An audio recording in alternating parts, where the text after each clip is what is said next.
महाराष्ट्र में इन दिनों लव जिहाद पर बवाल मचा है। बीजेपी इस मुद्दे पर प्रदेश में मुहिम चला रही है।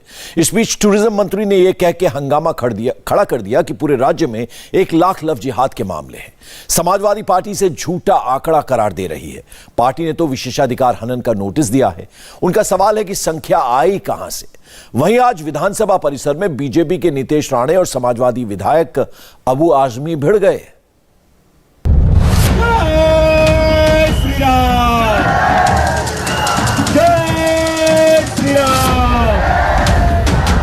मैं क्या दिन को रात बोल दूं क्या?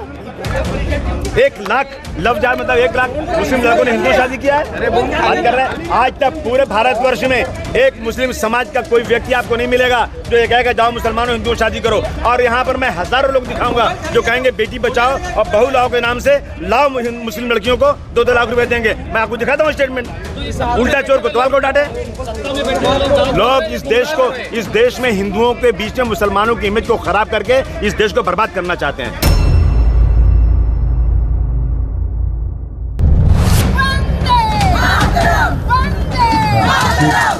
फ्रीडम ऐप से सीखकर क्या आप रेशम के धागे के गहने बनाते हैं? तो आप अपने रेशम के धागे के गहनों को 1 करोड़ फ्रीडम ऐप के जो ग्राहक हैं उन्हें बिना किसी खर्चे के आप उसे बेच सकते हैं।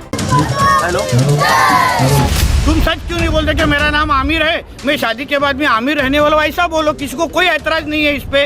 और पहले तुम झूठ बोलोगे, उसके बाद लड़कियों को जब भी बच्चे होने के बाद तुमको बोलेगे नहीं नहीं है अभी मैं आमिर हूँ, तुम सब अपने हिंदू भगवानों के फोटो इधर से निकाल दो और अभी कुरान पढ़ना चलो। ये गलत है ना, इसके ऊपर हमारा आक्षेप है। उनको सुनना ही नहीं है क्यों? सच सुनने की आदत नहीं है। नहीं सुनेंगे ना तो भी हम लोग सुनाते बैठे कि उनको सुनने की आदत अभी डाल देनी चाहिए। सालों साल लगाया हुआ चिंगम है, वो निकलने को थोड़ा वक्त लगेगा, मगर उनको सुनने को आदत, अभी सुनने की आदत उनको डालनी पड़ेगी अभी उनको। इसलिए बोल रहा हूँ, मैं प्रूफ के साथ बात करूंगा तभी उनको समझेगा।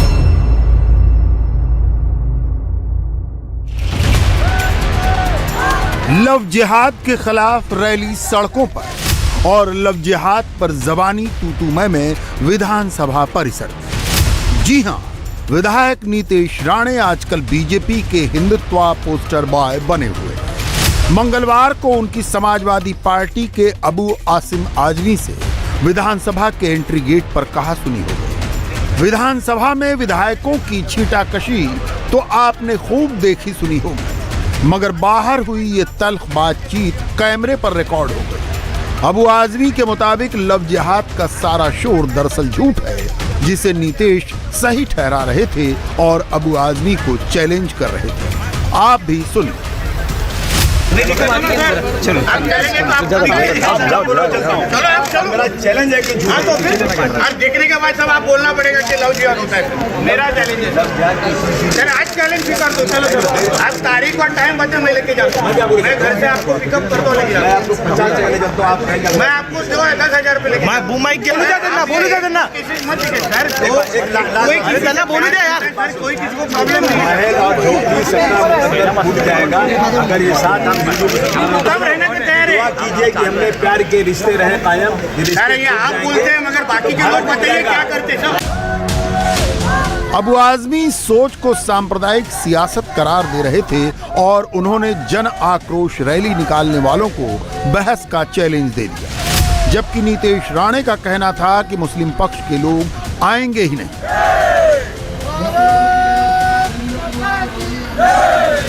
यही सोच है नहीं है ना साहब, ये आपकी सोच सब में जानी चाहिए, नहीं जाती है। आप एक काम करो ना, जो आक्रोश रैली निकल रही है ना उनको बुलाओ और मुस्लिम समाज बुलाओ। मैं बुलाता हूँ, सबको बुलाता हूँ। तो बुलाओ ना साहब, कोई प्रॉब्लम नहीं हो, सामने ही नहीं आएंगे ना सर। आएंगे ना साहब, आप जैसे गिने चुने लोग हैं, मगर सब बाकी जो जिहाद के लोग भी ऐसा थोड़ी होता है।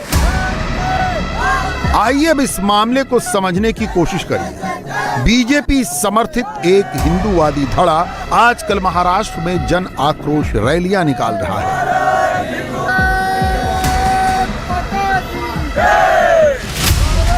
बीते 5 महीने में 50 से ज्यादा हिंदू जन आक्रोश रैलियां निकल चुकी हैं। हर हफ्ते मुंबई और महाराष्ट्र में कहीं न कहीं एक रैली होती है। 2 दिन पहले रविवार को मीरा भाईंदर इलाके में रैली।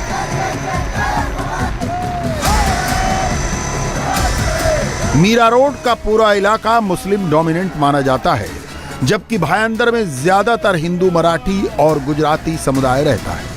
बहरहाल इस मामले पर मौजूदा टूरिज्म मिनिस्टर मंगल प्रभात लोढ़ा ने विधानसभा में एक बयान दिया, जिसमें उन्होंने पूरे महाराष्ट्र में 1 लाख लव जिहाद के मामले बताए।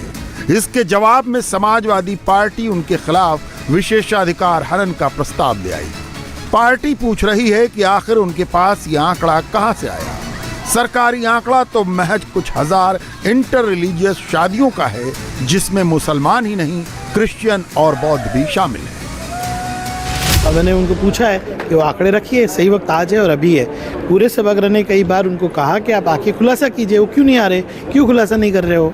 अगर आंकड़े रखने के लिए घर पे नहीं है, वो काम कर रहे हैं, उनका एक दायित्व है, वो एक स्टैट्यूटरी पोस्ट पे है, उनको आंकड़ों सहित ही रखना चाहिए कि ये होम मिनिस्ट्री की रिपोर्ट है। ठीक है, इसके अलावा आप लोग भी एक आंकड़ा दे रहे कि सिर्फ इतनी ही शादियां हुई हैं, 1 लाख बहुत ज़्यादा है। जो लिया गया है 2 आंकड़े हैं। कितना आंकड़ा है? एक आंकड़ा है 3600 कुछ 68 का और एक आंकड़ा है 4162 का। ये दोनों आंकड़े अलग अलग महीने के रजिस्ट्रार ऑफ मैरिजेस से आए हैं। ये जो आंकड़े आए कितने सालों में? 1 साल की है, और इसमें सिर्फ हिंदू मुस्लिम नहीं है, इसमें हिंदू मुस्लिम क्रिश्चियन बौद्ध सभी लोगों के। और ये आंकड़ा जब मैरिज रजिस्ट्रेशन ही नहीं हुआ 4000 से ज़्यादा का, तो 1 लाख के क्वेश्चन कहाँ से आए। जबकि बीजेपी का दावा है कि लोढ़ा ने जो आंकड़े दिए वो गृह विभाग के हैं। कंपाइल आंकड़ा जल्द ही पेश कर दिया जाएगा, जबकि समाजवादी पार्टी की अर्जी स्क्रूटनी के लिए गई है। अगर नोटिस पर बहस की इजाजत मिली तो बुधवार या बृहस्पतिवार को मामला विधानसभा में आएगा। बहरहाल नीतीश राणे और अबू आजमी की कहासुनी ही चर्चा में है। हम मोहब्बत के पुजारी हैं। हम इस देश में गंगा जमुनी तहजीब को मानते हैं। हम इस देश में उस शेर को बार बार गाते हैं कि सारे जहां से अच्छा हिंदुस्तान हमारा, हम बुलबुलें हैं उसके, ये गुलसिता हमारा। लेकिन अफसोस अफसोस बहुत अफसोस कि बुलबुल कहीं नज़र ही नहीं आता है। बुलबुल है ही नहीं, अब उल्लू आ गया उसकी जगह पर। तो अब मैं ये शेर बदल दिया मैंने अब कि बर्बाद गुलिस्तां करने को बस एक ही उल्लू काफ़ी है। यहाँ तो हर शाख पे उल्लू बैठा है, अंजाम गुलिस्तां क्या होगा। ये झूठ बोल करके सत्ता में बैठना, मैं समझता हूँ सत्ता मिले या ना मिले, लेकिन सच्चाई के रास्ते पर देश को चलना चाहिए। गांधी जी कोई सत्ता नहीं ढूंढ रहे थे, डॉक्टर भीमराव अम्बेडकर की सत्ता के लालच में नहीं थे। अबू आजमी से हुए विवाद और लव जिहाद पर नीतीश राणे का क्या कहना है, ये खुद उन्हीं से सुनिए। जो शादी के बाद लड़कियां गायब हो गई है, उनको मार डाला जाता है, बेचा जाता है, ये सारी उदाहरणें, ये सारे जो एग्जाम्पल है वो मैं कुछ दिनों में एक प्रेस लेके महाराष्ट्र के सामने रखने वाला हूँ, जिन्हें को ये सारे जो लोग जो गलत फहमी जब सब जगह डालते हैं ना, फैलाते, उनको भी सच्चाई मालूम पड़े। अरे 1 लाख केस नहीं, 3-3.5 केस। मैं तो बोलता 3-3.5 हजार है, मगर एक केस भी महत्वपूर्ण नहीं है क्या? वो एक लड़की की जिसकी जिंदगी खराब हो रही है, उस लड़की को बचाना जरूरी नहीं है क्या, जिसकी जिंदगी आज अंधेरे में है। आइए अब सियासत के सिक्के का दूसरा पहलू देखिए। बीजेपी के लिए मामला सिर्फ महाराष्ट्र की विधानसभा नहीं है, उसके सामने पहले 2024 का लोकसभा चुनाव है। महाराष्ट्र में लोकसभा की 48 सीटें हैं। बीते 2 लोकसभा चुनाव में दोनों की जीती सीटों का रेशियो 23-18 का रहा है। मगर पुणे की कस्बा सीट पर हुए उपचुनाव की हार के बाद बीजेपी के कान खड़े हो गए हैं। उसे लग रहा है कि शिवसेना का कोर वोट बैंक आज भी ठाकरे परिवार से ही सहानुभूति रखता है, लिहाजा वो हिंदुत्व का सहारा ले रही है। लव जिहाद और मस्जिदों मजारों के लैंड जिहाद के खिलाफ उसकी मुहिम उसी का नतीजा बताई जा रही है। एकनाथ शिंदे भले ही शिवसेना का नाम और चुनाव चिन्ह हासिल करने में कामयाब हो गए हो, लेकिन अब भी शिवसेना का कोर वोट बैंक ठाकरे के साथ ही है। आम शिवसैनिकों को लगता है कि ठाकरे के साथ जो कुछ हुआ वो सही नहीं था, और इसीलिए सिंपैथी भी ठाकरे को ही मिल रही है। कस्बा सीट उपचुनाव में इसकी झलक दिख चुकी है, और इस बात का एहसास शिंदे को भी है और देवेंद्र फडणवीस को भी है। और इसीलिए भारतीय जनता पार्टी की कोशिश ये है कि महाराष्ट्र में अलग अलग जातियों में बटे समाज को हिंदुत्व की डोर में एक साथ पिरोया जाए, ताकि वो अपने दम पर ज़्यादा से ज़्यादा सीटें हासिल कर सके। एक तरफ बीजेपी लव जिहाद जैसे मुद्दे उठाकर हिंदुत्व का वोट बैंक मजबूत कर रही है, दूसरी तरफ वो ठाकरे का कुनबा तोड़ने में भी लगी है। जिस सुभाष देसाई के परिवार को उद्धव अपना सबसे लॉयल मानते रहे हैं, उनका सबसे छोटा बेटा भूषण देसाई ही सोमवार की शाम शिंदे खेमे में शामिल हो गया। कहा जा रहा है कि पर्दे के पीछे ये सारा खेल फडणवीस का है, लेकिन बीजेपी के नेता इसे मानने को तैयार नहीं है। आरोप ये लग रहा है कि पहले बीजेपी ने सरकार गिराई, फिर शिवसेना की पार्टी तोड़ी। अब फ्रीडम ऐप से सीखकर क्या आप रेशम के धागे के गहने बनाते हैं, तो आप अपने रेशम के धागे के गहनों को 1 करोड़ फ्रीडम ऐप के जो ग्राहक हैं उन्हें बिना किसी खर्चे के आप उसे बेच सकते हैं। उद्धव ठाकरे के साथ जो नेता जुड़े हुए हैं उनको भी तोड़ने के पीछे आप लोग का ही हाथ है। ये आरोप एकदम गलत है। भारतीय जनता पार्टी ने कोई सरकार गिराई नहीं। हमारे आदरणीय आज के जो उप मुख्यमंत्री विरोधी पक्ष नेता बनकर और वो महाराष्ट्र भर घूमकर लोगों का काम करने का काम किए।